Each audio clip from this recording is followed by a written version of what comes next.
So hello, hi. Hey, how are you? I am quite well. How are you? Can you please introduce yourself? Yeah, hi. I am Cassox, and I am co-founders with Frazier Farrow. We run a lab in Southern California called Augmentation Limitless, and for I don't know 10 years or so, we've been making cybernetic implants. And so now we are down here in Roatan at lovely Vitalia Prospera, and we're hoping to bring our lab down here. So yeah, we're down here. We've been doing implants most of our stay down here, and we've been working with a lot of people doing all kinds of cool projects. So it's been fun. Fantastic. And I'm going to give my mic to Fraser for a second. Hello, hi, Fraser. Say hi. Hey everyone, I'm Frazier Farrow, a co-founder of Augmentation Limitless, and I'm down here with Cassox, in Roatan.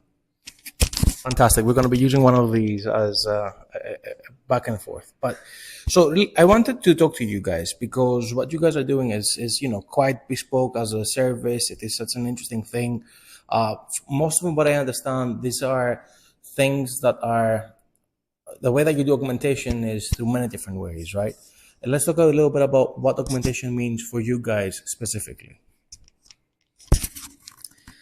So for me, augmentation means being able to experience things that you previously couldn't experience. So for instance, I have like a magnet in my finger, and sometimes I can experience like electromagnetic fields if I get close to one, or like other magnets pulling on this magnet, which is interesting. And then there's also just like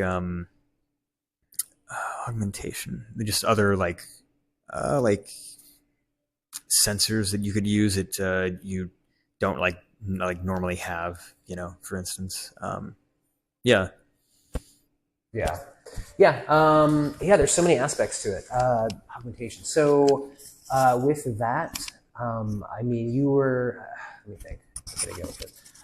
What do augmentations mean to me? So I really think I've seen quite a bit in my 43 short years that I've been here. I was an ER nurse for a long time, and just watching general human suffering. I mean, I've seen a lot, and I would say that overall people are not good enough.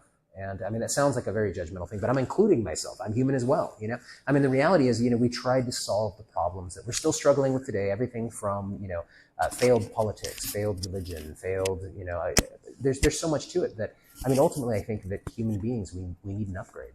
I mean, that's a given.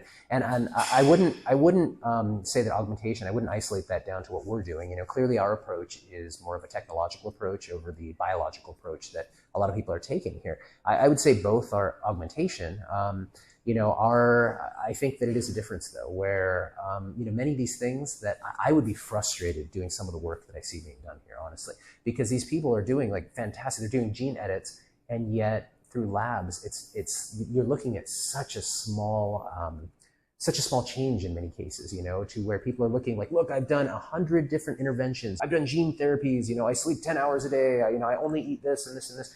And yet, you're only seeing, minor changes in like epigenetic data. Whereas, the stuff we're doing, it's like, hey, look, take this implant, or, take this treatment. And it's like, you can see in the dark now, man. It's like, I don't know. It's just, I find that the approach that we're taking to it probably more fulfilling overall. Whereas some might argue that the work we're doing isn't ultimately as useful. I mean, if you live to be 1,000 years old, having this minor, like, hey, I've got a magnet in my face, it's not an impressive comparison, but honestly, I think they're things that are going to kind of work hand in hand. I mean, the reality is as we move in and we have all these various interesting interventions, we're going to need the ability to monitor those changes in your body. And that's the type of tech that we're working on. As Frazier was saying, there are so many different biosensors out there, and they're right off the shelf at this point. There's so many things we could be looking at. And yet the average person, could you say that you have ever collected a month's worth of solid heart rate data? Temperature data, any data? For me specifically, no. Yeah. And it's a problem that I want to fix for sure. Yeah, and there's so few people who have, because, even with these wearables, they're not particularly convenient. You're going to fall asleep early and forget to charge your smartwatch, or to do this, or, there's always issues here. And I think that making a seamless technology that can provide those monitoring functions, that's a major part of what we consider to be augmentation. Okay. Fantastic. Thank you so much. So on that note, the things that we've done in the lab so far have come, in my mind, into three categories, and perhaps you guys can correct me afterwards. The first is implants, right? Technical augmentation through implants or through technical additions, we will go over. The other would be biohacking through all sorts of substances, most of them natural, that are utilized to achieve a specific purpose within your body. And last would be metrics and data. Would you agree that these are the three categories? I would disagree with the last, actually. I can see where you're getting that. A lot of the projects that we've done have involved a kind of biohacker village or biohacker group that's here, and people are strongly into the quantified self and self-tracking. I think that's great. It's not something that my lab has ever really put that much effort into. I mean, honestly, I mean, that's the problem. Even with the watches, like let's say you have a smartwatch, you know, an Apple product, you can get EKGs off of these, right? But the reality is what do they do for you? I mean, I know how to read one. Do you know how to read an EKG? You know, most people don't. And even if you could, the reality is it doesn't do anything for you. I mean, this is this data that we're collecting with no true purpose. So with a lot of the quantified self, I think that it's almost starting early. We have all this data, and yet it's not truly useful for most people. So, you know, the important part is closing the loop. You know, you have this. My heart rate is higher today than it was yesterday by this much. So what do you do? Is this, you know, we need that aspect, the what do you do aspect. So collecting the data, that's fantastic. There's so many people working on that. There's better devices coming out all the time.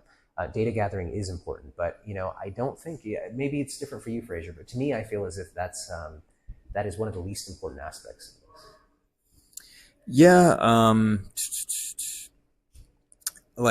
Yeah, I mean, the data gathering is definitely helpful and will help inform you maybe on like where you need to go, or like what, I don't know, like Mel, maybe like what type of augmentation you might like to have, or like what changes you might want to make, you know, well, what was the original question again? Like, what are the different types of augmentations that are things? Yeah. So yeah, it's been, like a lot of just like there's been like implants and that allow for like smaller augmentations and smaller like some data storage and things like that. And then we've also facilitated like some quantified self type stuff in the lab, which we don't normally do. That's a different kind of like biohacking, you know. But there is like a certain bit of overlap there if you're talking about data, like in. Yeah, we're interested in creating the hardware that's able to deliver this tracker data, right? The thing is if you did it right and you have a simple device that collects all of that data, great. Man, do you know how much effort these guys put into it? Have you seen like Goku or like MGOs? Like they have these charts and they've just got endless data. And I know it's got to be a pain in the butt to collect that stuff. They put effort in. They probably put 45 minutes worth of work every day to get this. I mean, it shows discipline. It shows, you know, they are very good at what they do. And yet I'm left kind of wondering, like, what's the value of the data, you know? And to them, they could explain it. You know, so for each individual, people who are usually that deep in, they'll say, oh, look, well, I'll tell you what I did. I noticed this, and this is what I adjusted, and now I'm getting these outcomes, and that's great. But I would much rather have a tiny little device that does all of that work for me, you know? Okay, so let's put this into a pause because we're going to get to it at the end. Mm-hmm. Let's talk briefly about what implants you've already facilitated through this lab. And let's talk about the implants themselves. What does each of them do, if you're willing to do this now? Sure. After that, I would also love to look at your other desk over there. Sure. If you want to, of course. Not super important to me. I'll tell you what, nootropics, there are people here that are better suited than me to explain nootropics. Nootropics have been around since the 70s. We have mostly innocuous things here, you know, racetams and a bunch of other stuff that's fun. But it's not something that I would say, you know, drives us or that we drive in the field. It's not super pertinent. It's just something that goes with the territory, you know. I think everybody into biohacking ends up taking nootropics. It's just a given. But we're not really doing research pertaining to it. We're not really driving that field in any way. So while I could share with you the cool stuff that we've bought to share with others, I don't think that we really have an area to speak, being as if we're doing research in that domain. Okay, got it. So let's talk about the implants themselves, because people who are looking at this video will see things here. Oh, it's a video too. Huh? Right? It is. It's both. So they will see some of these implants here. They will see some of the 3D things here. They will see some of these things, and that might freak them out a little bit. So can we talk a little bit about what are the implants that you've experimented with in the past and what you have here? Yeah, these are totally different categories of things to discuss. Okay, the stuff you're seeing up here, it's because, you know what? The whole point with this lab is that in California and in the United States, we can't legally do a lot of the things that we want to do. And it comes down to access to safe and legal access to the implantation procedure, right? So everything you're seeing up here is stuff that actually is legal in California. So this is considered to be essentially tech jewelry. All of these can be inserted with a needle. All of these can be performed by a body modification artist. As you can see, the form factors are all tiny. These are all manufactured by my good friend Emil in Dangerous Things. Okay, and people can order these online and they can put them in themselves. So this stuff I think is great. Since we just came out here to the island, start setting up our lab, we were concerned about running into regulatory problems. Ending up, we weren't sure what was going to be legal here. So we hadn't brought out our own implants, and our own implants are things that once again, that's more in a gray area. Now that we're out here and we've learned a lot more, it's like we have all of our equipment coming down. We're going to start making these things. I would show you more on maybe this wall if you want examples of some of our work. So we've done quite a few magnet implants. With magnet implants, for example, some of them we've done in the tragus, with a coil, you can actually, it functions like an implantable headphone. We've done, this actually is not my work. This was both by a company out of Philadelphia that does these. Those were, probably 15 years ago. They're really cool, older stuff. This is a light that actually is our work. This is from our lab, and this light is completely implanted under the arm. It works as an output device, looks cool as hell. And we went to a rave, both arms, yeah, going. It was a lot of fun. We've done, we have actually, in the pipe, we have a device. It's an NFC-driven thermometer. We have a version that has both. It has the thermometer, SpO2, it has heart rate. But all of these things are things that, these are milestones. This is all stuff that your wearable devices are already capable of doing, And the fact of the matter is that wearables are regulated by the FDA in the United States. So once upon a time, when we were sticking in some of these biosensors, it was no big deal. According to the FDA, they essentially said, yes, what you're doing is jewelry. We have no interest in regulating that. We don't regulate it. But that's changed. So the second now we're prevented from even putting the simplest of biosensors in the body because those are a regulated device at this point. So that is what necessitates us coming down here and starting the industry here. Okay, so fantastic. Now I think it's the right time. Let me say that on mic. I think now is the right time for us to discuss what your dream aspirations are for this, right? What you're trying to build now and why. And I would love to learn a lot more about that, and specifically what drives you guys to do these things, which are very interesting things, right? Absolutely. So who wants to go first?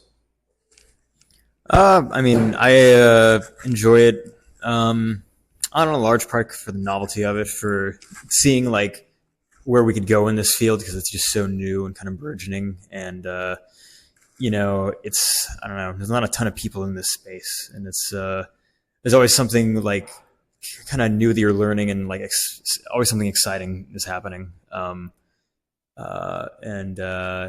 just want to see like what we're capable of, and like, where it'll go. Yeah. I think that, what drives me. Going back, I think that like the idea that drives me here is that, in a lot of ways, what we can perceive, these are the walls of our cognition. This is the walls of our consciousness, So it's like the idea of like, think of a color that you've never seen before and you can't do it, right?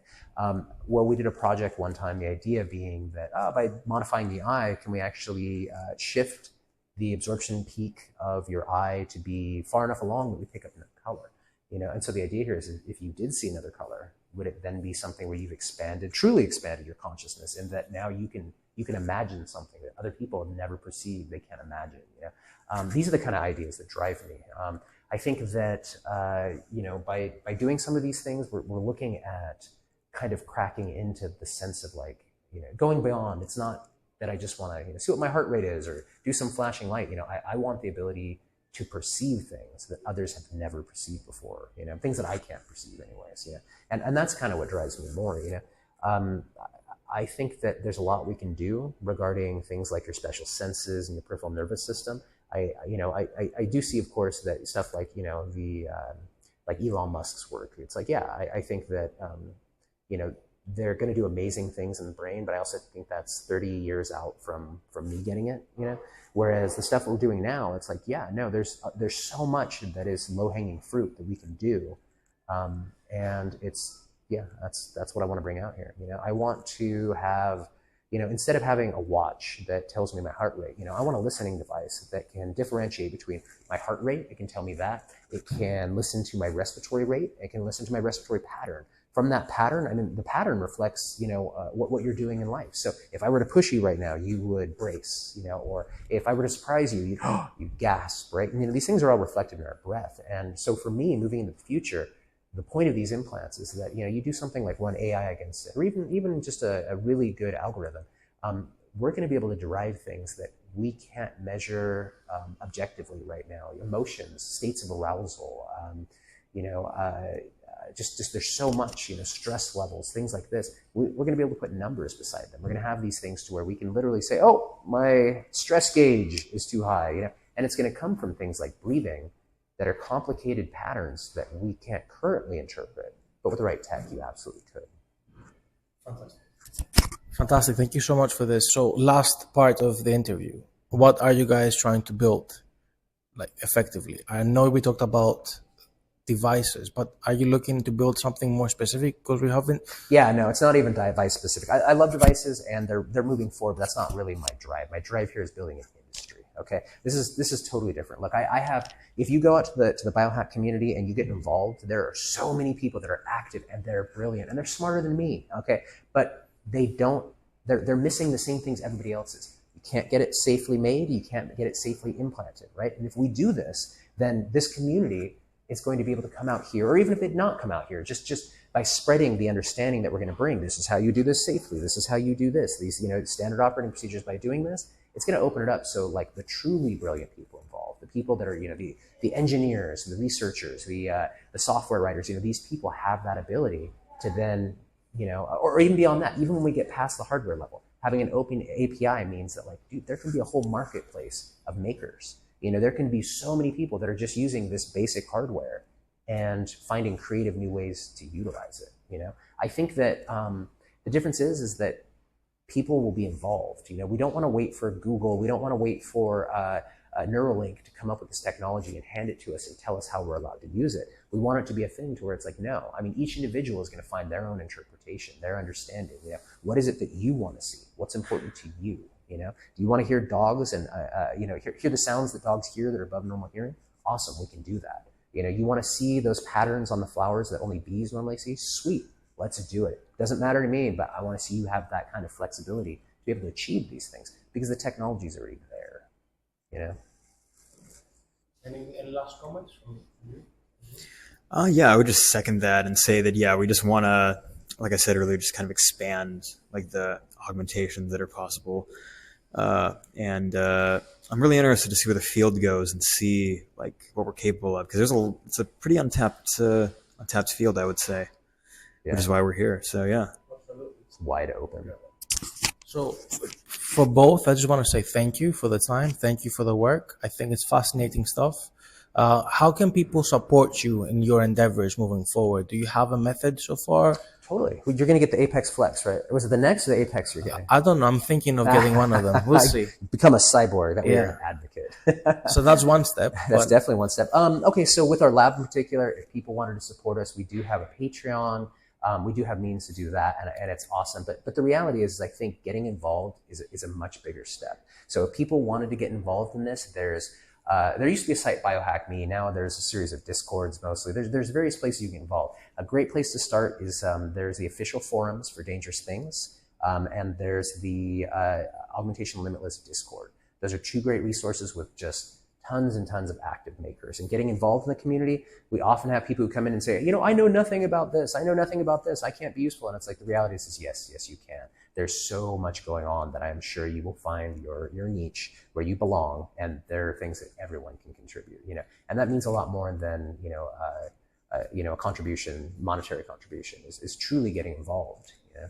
Okay. Well, thank you both. Cassox, Fraser, some of the builders of the future of the human race and how it's looked like. Cyborging people 101. Thank you for your time. Best of success with everything. And I'm going to make sure people can support you as much as they can. Awesome. Thank you. Thank you, dude. You're rad.